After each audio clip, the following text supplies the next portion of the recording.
அமல்களின் சிறப்பில் ஏராளமான கட்டுக்கதையிலும் கற்பனை கதையிலும் குரானுக்கு எதிரான நிறைய இருக்குது.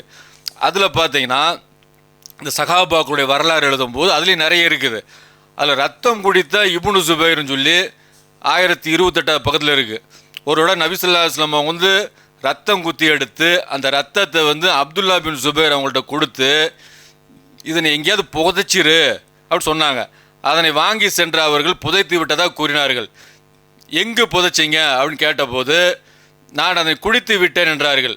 அப்போது நபி ஸல்லல்லாஹு அலைஹி வஸல்லம் அவங்க என்னுடைய ரத்தம் யாருடைய உடலில் சென்று விட்டதோ அவரை நரகத்தின் நெருப்பு தீண்டாது, ஆனால் மனிதர்கள் மூலம் உமக்கு அழிவு உண்டாகும், அவ்வாறு மூலம் மக்களுக்கும் அழிவு உண்டாகும் அப்படின்னு சொன்னாங்க.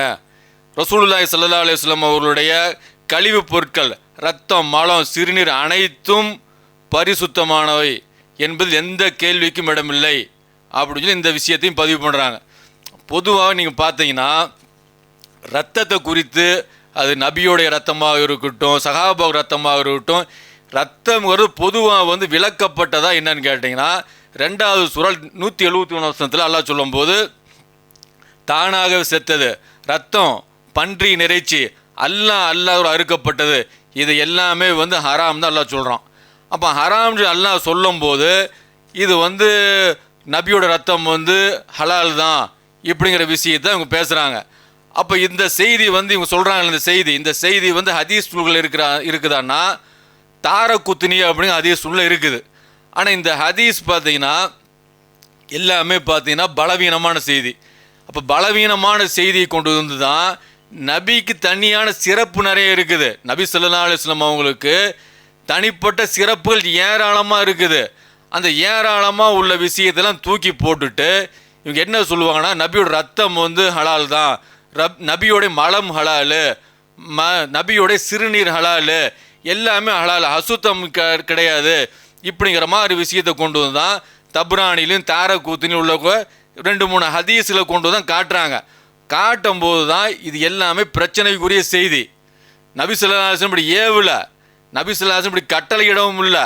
நபி ஸல்லல்லாஹு அலைஹி வஸல்லம் அவங்க பல தடவை ரத்தம் குத்தி எடுத்திருக்கிறாங்க. ரத்தம் குத்தி எடுக்கும்போது இந்த சம்பவத்துக்கு அப்புறம் ரத்தம் குத்தி எடுத்திருப்பாங்க. எடுக்கும்போது வேறு எந்த சஹாபி சாப்பிட்டாங்க, ரத்தத்தை குடித்தாங்க. ரத்தம் வெளியில் ஒரு சில நிமிடங்களில் கட்டியாயிரும், முதல்ல கட்டியாயிரும், குடிக்கிற அளவுக்கு இருக்காது. அப்போ ரத்தத்தை குத்தி எடுக்கும்போது இப்போ கூட நம்ம ஹிஜாமா பண்ணுறோம் இல்லை, ரத்தம் எப்படி இருக்கும், கட்டியாயிரும்.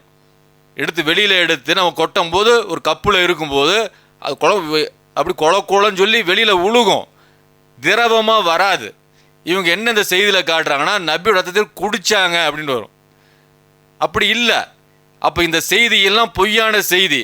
அதே மாதிரி பார்த்தீங்கன்னா ஹாக்கீமில் ஒரு செய்தி வருது.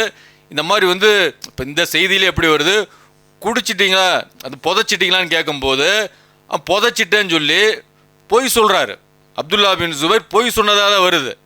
அப்போ எங்கே புதைச்சிங்கன்னு சொல்லி கேட்கும்போது தான் இல்லை குடிச்சிட்டேன் அப்படின்னு சொல்லி. அப்போ நபி ஸல்லல்லாஹு அலைஹி வஸல்லம் சொன்னது என்ன, புதைச்சிருங்கன்னு சொல்லி கட்டளையாக சொல்கிறாங்க. கட்டளையாக சொன்னது மாற்றமாக நடக்கிற தவறா இல்லையா, இதையெல்லாம் கேட்க மாட்டேதா. அதாவது இந்த செய்தி சரியான செய்தி கிடையாது, இதெல்லாம் பொய்யான செய்தி, இது பலவீனமான செய்தி.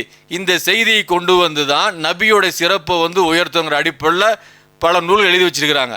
அப்போ இதே ஹாக்கீமில் வருது அப்படின்னு கேட்டால் இந்த ரத்தத்தை குடிக்குமாறு உனக்கு ஏவியது யார், இதுவும் பலவீனமான செய்தி தான். ஆனால் ஓரளவுக்கு ஒரு சரியான செய்தி மாதிரி சில அறிஞர்கள் சுட்டி காட்டுறாங்க. ஆனால் இந்த செய்தியில் என்ன வருதுன்னா ரத்தத்தை குடிக்குமாறு உனக்கு கட்டளை இட்டது யார். அப்போ கட்டளை இடலையே. அப்போ ரசூலுல்லாஹ் கட்டளை இடாத ஒரு விஷயத்தை கட்டளை இட்ட மாதிரி கொண்டு இது நபி ஸல்லல்லாஹு அலைஹி வஸல்லம் கேரக்டரும் அது அல்ல. ரத்தத்தை குடிங்கன்னு சொல்கிறதும் சிறுநீரை குடிங்கன்னு சொல்லி இதெல்லாம் நபியோட கேரக்டரும் இல்லை. அப்போ பார்த்தீங்கன்னா இதே மாதிரி இவர் ஏன் போடுறாருன்னா நபியோடைய மலம், நபியோட சிறுநீர் அனைத்தும் பரிசுத்தம்னு சொல்லி சொல்கிறாருல்ல. இது சில செய்திகள் இருக்குது. சில செய்திகள் என்னன்னு கேட்டிங்கன்னா இப்போ நபி ஸல்லல்லாஹு அலைஹி வஸல்லம் ஒரு பாத்திரத்தில் சிறுநீர் கழித்து வச்சுருந்தாங்க இரவு நேரத்தில். அப்போ ஒருத்தங்க உம்மு சலமா ஒரு அடிமை பர்ரா அதை குடிச்சிட்டாங்க. அப்போ ரசூலுல்லாஹ் சொன்னாங்க நரகத்திலிருந்து காக்கும் திரையை கொண்டு அவர் தன்னை காத்து கொண்டார். நபியோட சிறுநீர் குடித்ததுனால அவங்களுக்கு வந்து நரகத்திலிருந்து விடுதலை கிடச்சிருச்சு. தபுரானியில் ஒரு செய்தி. அப்போ இந்த மாதிரி செய்திகளை வச்சு நபியோட சொன்ன கொள்கைகள் அதெல்லாம் ரெண்டாவது. நபியோட சிறுநீரை குடிச்சிட்டா வந்து சொர்க்கம், நரகத்திலிருந்து விடுதலை, இந்த மாதிரி செய்திகள் எல்லாம் எடுத்து காட்டி தான் இது எல்லாமே பொய்யான செய்தி. அப்போ இந்த மாதிரி பொய்யான செய்திகளை எடுத்து தான் இதுவும் நபியோடைய மலம் வந்து சுத்தம் அசுத்தம் இல்லை அப்படின்னு நபி ஸல்லல்லாஹு அலைஹி வஸல்லம் வந்து மலஜலம் கழிச்சிட்டு ஒழு செய்யாமல் தொழுதுருக்குறாங்களா? இதையெல்லாம் பார்க்க மாட்டாங்க. நபி ஸல்லல்லாஹு அலைஹி வஸல்லம் வந்து மலஜலம் கழிச்சிட்டு ஒழு செஞ்சுட்டு தொழுகைக்கு வந்தாங்களா?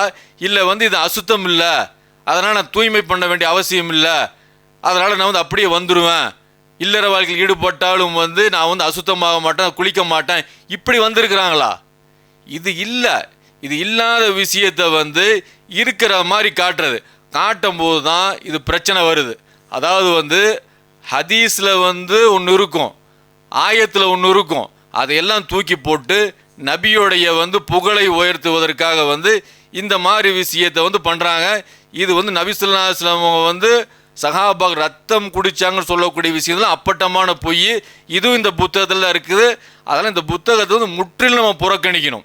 அல்ஹம்துலில்லாஹி ரப்பில் ஆலமீன்.